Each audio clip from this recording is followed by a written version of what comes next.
Tanveer aunty अपना मानसिक संतुलन खो बैठी है। इस आंटी ने कुछ ऐसी वाहियात बातें की हैं जिसे सुनने के बाद ये पूरा यकीन हो गया है कि ये आंटी अब पागल हो चुकी है। ये आंटी बाबर आजम के पीआर का काम तो करती ही थी, लेकिन अब इसने लिमिट्स क्रॉस करनी शुरू कर दी है। इस आंटी ने एक ऐसी बेवकूफी की बात की है जिसे सुनकर इंडिया के लोग तो हंस रहे हैं और पाकिस्तान के लोग इसके ऊपर थूक रहे हैं।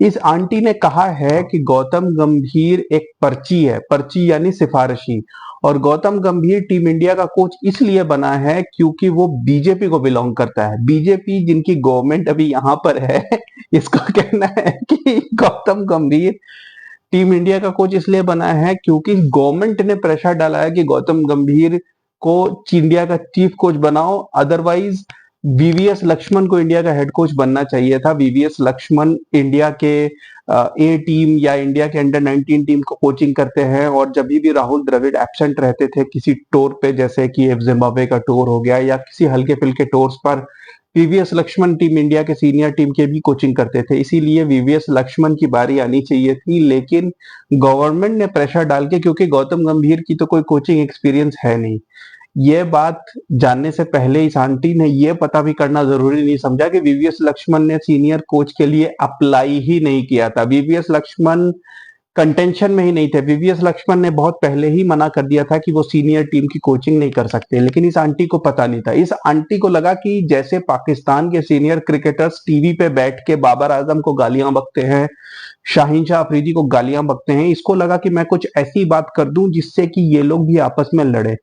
उसके बाद इस आंटी ने लिमिट क्रॉस करके ये भी कहा कि सारे लोग, इंडिया के लोग वीवीएस लक्ष्मण को ऑनलाइन जाके गालियां दे रहे हैं, मैं इन्हें समझा रहा हूं कि मुझे गाली दे दो, वीवीएस लक्ष्मण को गाली मत दो। अरे आंटी, कैसी हरकतें कर रही हो आप? आपको पता है ना कि इंडिया में कितने पढ़े लिखे लोग हैं, कैसी हरकतें कर रहे हो? इंडिया के किसी सीनियर क्रिकेटर को देखा है कि टीवी पे बैठ के अपने कैप्टन और कोच को गालियां बकता हो? इंडिया में ये सब नहीं होता है भाईजान। आपको कैसे आप आंटी बनती जा रही हो इसी तरीके से? इसीलिए मैंने आपकी ऐसी फोटो डाली है।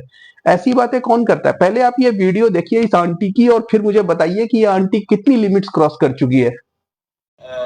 इंडिया के लोगों के ऊपर, कुछ लोगों के ऊपर जो जिनकी जो सोच है वो बहुत घटिया किस्म की सोच है। देखिए, मेरे ऊपर बातें उछालते हैं, चलो ठीक है, मैं कौन सा पाकिस्तान इंडिया से ताल्लुक रखता हूँ, मैं तो पाकिस्तान में रहता हूँ, मुझे जो बोलना बोलो।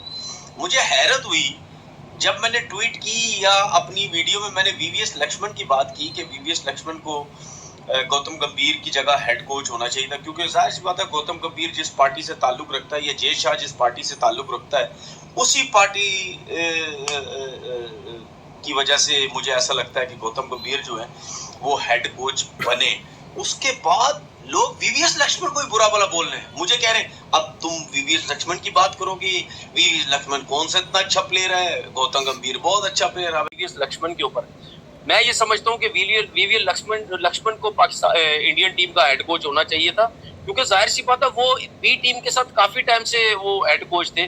और गौतम गंभीर, मुझे ही ऐसे लगता है कि जाहिर सी बात है जो पार्टी आजकल इनकी है गवर्नमेंट में, उन्हीं के वो बंदे हैं, उन्हीं की तरफ से उन्होंने जो है वो इलेक्शन भी लड़ा था। तो जाहिर सी बात है कहीं ना कहीं पर्ची डंडे तो चल सकते। तो मुझे ऐसा लगता है कि शायद इसी वजह से इनको इंडियन टीम का हेड कोच बनाया गया। बाकी कौन सा बड़ा कोई तीर मारा हुआ उन्होंने कि 8-8 10-10 साल से वो कलकत्ता की कोचिंग कर रहे हैं या कहीं वो कोचिंग कर रहे हैं। मेरे हिसाब से बहुत बड़ी नाइंसाफी हुई है वीवीएस लक्ष्मण के साथ, क्योंकि वीवीएस लक्ष्मण जैसा प्लेयर उसमें और गौतम गंभीर में जमीन आसमान का फर्क है। वो देख लिया आपने, ये जबरदस्ती चाह रही है कि हम लोग गालियां मारे किसको? वीवीएस लक्ष्मण को, जबकि ऐसा कुछ नहीं हो रहा है। इंडिया में वीवीएस लक्ष्मण को बहुत रिस्पेक्ट करते हैं क्रिकेट फैंस, और कोई भी वीवीएस लक्ष्मण को गालियां नहीं बक रहा। ये सब इस आंटी की इमेजिनेशन है, क्योंकि इस आंटी को समझ नहीं आ रहा कि ये ऐसा क्या करे कि इंडिया के लोग भी अपने क्रिकेटर्स को गालियां दे जैसे पाकिस्तान में देते हैं। मगर ऐसा यहाँ होगा नहीं ना भाईजान, यहाँ सब पढ़े लिखे हैं। अब ये आंटी और क्या कहती है कि हमारी टीम शेर है, शेर, और बीसीसीआई है बकरी। क्यों? क्योंकि हम उनके यहां जाके खेले। हारने से फर्क नहीं पड़ता, आप वहां जाके हार जाओ तो भी आप शेर हो, और आप यहां नहीं आ रहे हो तो आप बकरी हो। आंटी, आपको पता है कि 2009 में जब श्रीलंका की सीनियर टीम में पाकिस्तान में गोलियां चल गई थी तो कोई पाकिस्तान नहीं जाता था, पाकिस्तान सबके यहां जाता था। तो ये शेर बन गया था पाकिस्तान इससे, या हर जगह थू थू हो रही थी? ये सिक्योरिटी की बातें थी। जब क्रिकेट स्टार्ट हुआ है और इंडिया नहीं जा रही तो इसका यह मतलब नहीं है कि इंडिया सिक्योरिटी की वजह से नहीं जा रही, वो तो आपको भी नहीं बुलाती बायलैटरल के लिए, सिर्फ आईसीसी टूर्नामेंट्स में खेलती है। और आईसीसी टूर्नामेंट में भी इंडिया अपनी टीम पाकिस्तान इसलिए नहीं भेजती क्योंकि सिक्योरिटी से ज्यादा गवर्नमेंट ने मना किया है कि हम ऐसी जगह जाके नहीं खेलेंगे जहां के लोग यहाँ टेररिज्म फैलाते हैं। यह क्लियर स्टांस इंडियन गवर्नमेंट का 1990 से रहा है, इसीलिए 1990 से इंडिया की टीम यहाँ नहीं आती।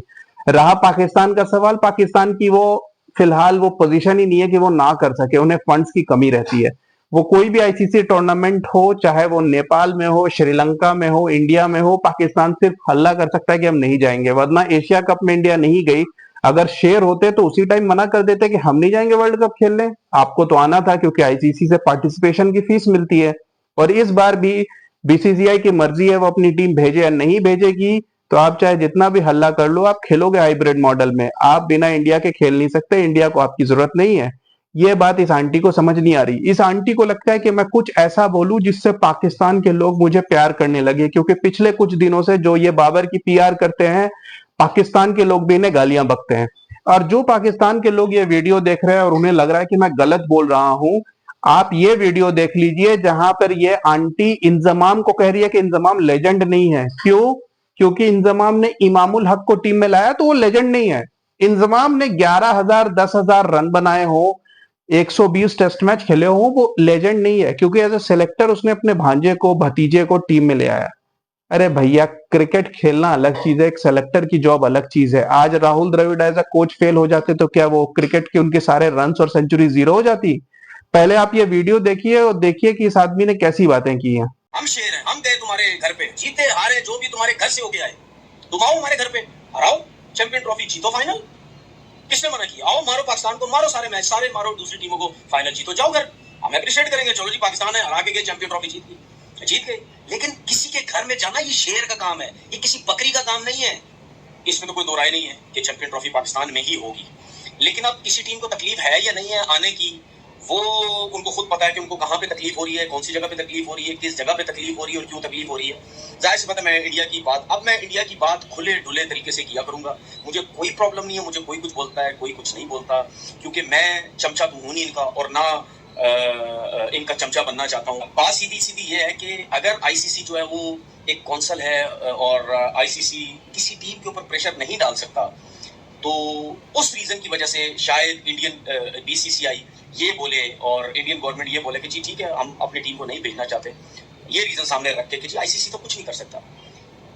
जब वर्ल्ड कप इंडिया में होता है तो फिर इंडिया के जो जर्नलिस्ट जो बड़ा हमारे लोग जो है वो उसकी बड़ी तारीफें करते हैं उस जर्नलिस्ट की, वो क्यों टीवी पे कहता फिरता है हर बार इस चीज को, वो तो बकरी है, वो तो बीसीसीआई तो हमें पता क्या है, बकरी, उसने तो निकलना ही नहीं है। वो शेर तो हम शेर हैं, तुम कहां से शेर हो?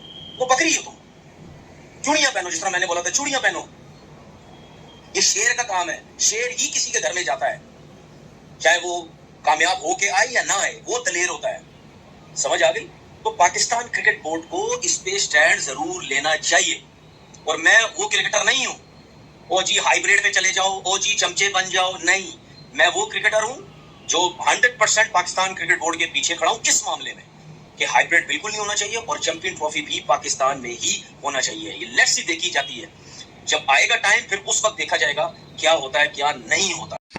आप देखिए कि ये पाकिस्तान के अंदर ही शोज में अपना मजाक कैसे उड़वाता है और लोग इसे किस तरीके से ट्रीट करते हैं। इसकी कोई इज्जत नहीं है खुद पाकिस्तान के अंदर।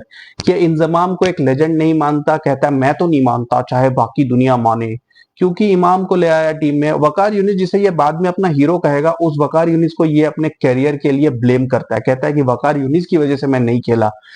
कुल मिलाकर इस आदमी ने 10 इंटरनेशनल गेम भी नहीं खेले हैं, लेकिन ये बातें ऐसी करता है जैसे इससे बड़ा बॉलर आज तक पैदा ही नहीं हुआ। आप देखिए कि ये शोज में इसके साथ क्या हो रहा है। अहमद साहब, आपने कहा कि मैं इंजमामुल हक को लेजेंड नहीं मानता। हाँ। आप इस बात पे कायम है? देखिए, पहले बता दें, बस बात पे कायम। ये मैंने बात बोली, लेकिन तो पहले जिमनी सवाल, फिर आप इसका जवाब दीजिए। लेकिन मुझे ये बता दें, एक ऐसा शख्स जिसने 378 वनडे इंटरनेशनल्स खेले हों, 11,740 रन बनाए हों, 83 मिस सेंचुरियां बनाई हों, 10 सेंचुरियां बनाई हों, 971 चौके लगाए हों, 144 छक्के लगाए हों, अगर तनवीर अहमद साहब के ख्याल में वो लेजेंड नहीं है तो फिर कौन लेजेंड? देखिए ये प्रोग्राम मैंने एक ये बात जो मैंने प्रोग्राम में बोली थी, बासित भाई, बासित में पूरी बात वापस लो, नहीं सुने ना जी। देखिए बात ये है, अब लोग भी सुन रहे सब जी, नो डाउट पाकिस्तान का बहुत बड़ा नाम है, मैं लेजेंड मानता हूँ, लेकिन मैं आपने पहले यूटर्न ले लिया। मैंने नहीं यूटर्न नहीं लिया। मैं किस वजह से बोला था कि मैं उनको लेजेंड नहीं मानता, क्योंकि अब वो चीफ सिलेक्टर बने और जब चीफ सिलेक्टर कोई बनता है जी, तो वो अपने भांजे के साथ साथ दूसरों की भी परफॉर्मेंसेस देखता है, दूसरे लड़कों के लेजेंड इंजमाम साहब को उनकी कारकर्दगी की बुनियाद पर कहा जाएगा या नहीं कहा जाएगा? ये चीफ सिलेक्टर बन के किसी को फेवर देना है ना देना, ये तो एक अलग मौजूद है। देखिए अगर आपने पिछले 60 सेकंड में एक दफा उनको कह दिया लेजेंड मानता हूँ, एक दफा कह दिया नहीं मानता हूँ, नहीं हतमी राय क्या है? नहीं मेरी बात सुने पूरे। मेरा कहने का मकसद ये था कि वो लेजेंड इस वजह से मैं नहीं मानता उनको, मैं उनकी क्रिकेट की वजह से बात नहीं कर रहा, वो लेजेंड हैं, लेकिन लेजेंड इस वजह से मैं नहीं मान रहा क्योंकि वो जो मान रहे हैं नहीं मान रहे, बता देना पहले। लड़कों के साथ नाइंसाफी जो उन्होंने की है, इमामुल हक को टीम में शामिल अपने भतीजे को लेके आए, ठीक है लेके आए, वो परफॉर्म कर रहा है, लेकिन जो दूसरे लड़के हैं, आप अगर वो परफॉर्म कर रहे हैं तो आप शामिल करके नाइंसाफी कैसे हुई? नाइंसाफी टेस्ट मैचेस में हुई, नाइंसाफी इस सूरत में हुई कि वो इतना कोई बड़ा प्लेयर नहीं था कि 2-2.5 साल में वो पाकिस्तान टीम में आ जाए। सैकड़ों लड़के आते हैं परफॉर्म नहीं करते हैं और बहुत सारे आते हैं परफॉर्म कर पाते हैं। क्या जो परफॉर्म नहीं कर पाता है इसका मतलब वो सिफारिश पर आया होता है? मुझे अपने घर जाना है। सेशन किसने जाती की तनवीर अहमद के साथ? वकार भाई थे ना, पूरा पाकिस्तान बोल रहा है करियर नहीं चल पाया, इसमें आपकी परफॉर्मेंस का कोई अमल दखल नहीं है, सिर्फ वकार यूनुस के बुक्स का अमल दखल है। सर देखे मैं आपको एक चीज बताऊं, मैं उन लोगों की बात कर रहा हूं जिनकी मैं बात कर रहा हूं, अब सारे सीनियर ये ना समझ, जिनकी बात कर रहे हैं नाम ले लेना, जिनकी टोपियां जिनकी पाकिस्तान की टोपियां अभी तक उतरी नहीं है ना, उनकी माओ ने उनको कोई नाम भी रखा है ना, नाम बता देना। से नीचे को कभी भी उनका कोई नाम भी तो होगा ना। मैं कितनी दफा बता चुका हूं, आज फिर बता दें। नहीं मैं जिनके साथ खेला हूं, जिनके साथ रहा हूं, उनका मैं वकार भाई का कितनी दफा जिक्र कर चुका हूं कि वो वकार यूनुस आपके साथ ज्यादती की, और इससे बड़ी ज्यादती मेरे साथ नहीं और लोगों के साथ भी की है। वो तो सीधा टीवी में बैठ के कहते थे 33-34 वाला टीम के अंदर नहीं आना चाहिए। जी भाई आपके दूसरे आपसे भाई मेरा तो रोज का काम है इनसे डील करना, तो मुझसे पूछे आप। अगर आप ये पूछेंगे ना कि किन से प्रॉब्लम है, वो बहुत लंबी लिस्ट है। किन से प्रॉब्लम नहीं है ये बता दें, मेरा ऐसा करना उनकी लिस्ट छोटी होगी उंगलियों पे, बता दें किन से प्रॉब्लम नहीं है। देखिए वसीम भाई, मुझे ब्रेक पे जाना है। मुझे उन लोगों से प्रॉब्लम नहीं है जो बिल्कुल सच्चे दिल के साथ काम करते हैं, आपके अलावा और कोई है अपने रिश्तेदारों के अलावा दूसरे बच्चों को भी अपने रिश्तेदारों की तरह समझते। मैं उन लोगों के साथ हूँ, मैं उन ऐसे लोग आपके अलावा भी हैं, आप देख लिया आपने, इंजमाम लेजेंड हैं लेजेंड नहीं है, मैं दूसरों के लिए फाइट करूंगा, मैं दूसरों की फाइट करूंगा।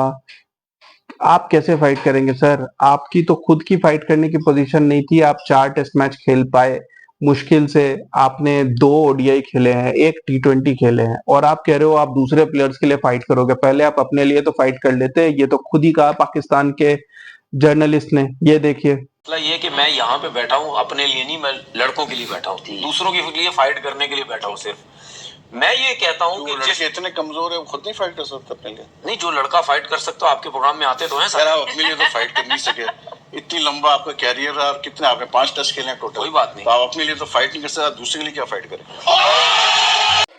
जो आदमी अपने लिए नहीं फाइट कर सका वो बैठ के दूसरों के लिए फाइट करेगा, और इसे पाकिस्तान में भी ह्यूमिलिएट किया जाता है, हर शो में बुला के इसे ह्यूमिलिएट किया जाता है, लेकिन इसे समझ नहीं आता। अब देखिए इस आंटी ने बढ़ा चढ़ाकर कितनी झूठ बोला। आंटी मैं इसे इसलिए बोल रहा हूं कि जो 70s 80s की आंटियां होती थी ना, जो चुगलियां करती थी, ये करती थी, मैं तो ये मैं तो वो, ये आंटी बिल्कुल वही हरकतें करती है। अब देखिए इस आंटी ने क्या कहा है कि मेरे करियर में मुझे कभी इंजरी नहीं हुई। वो 4-5 टेस्ट मैचेस के करियर में कभी इंजरी नहीं हुई, बहुत बड़ी बात है भाई। और ये आंटी कहती है कि जब एक फास्ट बॉलर्स का कैंप लगा था जिसमें कि सारे सीनियर बॉलर्स थे, तो कहा गया था कि इस पूरे कैंप में 2 ही परफेक्ट बॉलर हैं, एक मेरे आइडल मेरे हीरो वकार यूनिस, जिन्हें अभी कुछ देर पहले ये गालियां दे रहे थे, मैंने आपको वीडियो दिखाई, और दूसरा मैं। इतने बड़े क्रिकेटर थे और सिर्फ 5 टेस्ट मैच खेले। शर्म आनी चाहिए आपको। पहले आप ये वीडियो देखिए। ये करने की क्या जरूरत है आंटी? जब से पैसे मिले हैं तब से ये आंटी कहती है Babar is the king, Babar से बढ़ के कोई नहीं। लेकिन ये आंटी अपने चैनल पे 2023 ओडीआई वर्ल्ड कप के वक्त बैठ के विराट कोहली की तारीफ करते नहीं थकती थी, हम सब विराट कोहली को अप्रिशिएट करते हैं, लेकिन इस तरीके से अपने चैनल पे जाके चुम्मियां पाकिस्तान के फैंस आप खासकर देखिए कि ये आंटी कितना ज्यादा रंग बदलती है। देखिए आंटी की ये वीडियो। मैं एक चीज बोलना चाहता हूँ, किस दे के लव यू विराट कोहली, आप जैसा कोई प्लेयर मुझे नहीं लगता इस टाइम कोई है। अपना बहुत बहुत ख्याल। देख लिया आपने, ये आंटी कितना ज्यादा झूठ बोलती है। ये पाकिस्तान के प्लेयर्स को भी गाली देती है, पाकिस्तान के बोर्ड को गाली देती है, पाकिस्तान के सीनियर्स को गाली देती है, और जब इसे पाकिस्तान से गालियां पड़ती है तो अब ये सोच रही है कि इंडिया को गालियां बक के मैं कुछ व्यूवरशिप ले लूं, यहाँ के लोगों के नजर में अच्छी बन जाऊं। ऐसी आंटियों की बात सुनने से कोई फायदा नहीं है, जो खुद अपने करियर में फ्लॉप रहे, जो अपने करियर में लूजर रहे, वो क्या दूसरों को एडवाइस देंगे। ये वीडियो मैंने सिर्फ इस आंटी के लिए बनाया था। इसका ये बिल्कुल मतलब नहीं है कि मैं इन जनरल पाकिस्तान के बारे में ऐसी कोई बात करता हूँ या कोई चीज करता हूँ। आप मेरे बाकी वीडियोस भी देख चुके हैं, लेकिन ऐसी आंटियों का मुंह बंद कराना बहुत जरूरी है। Keep watching guys, thank you.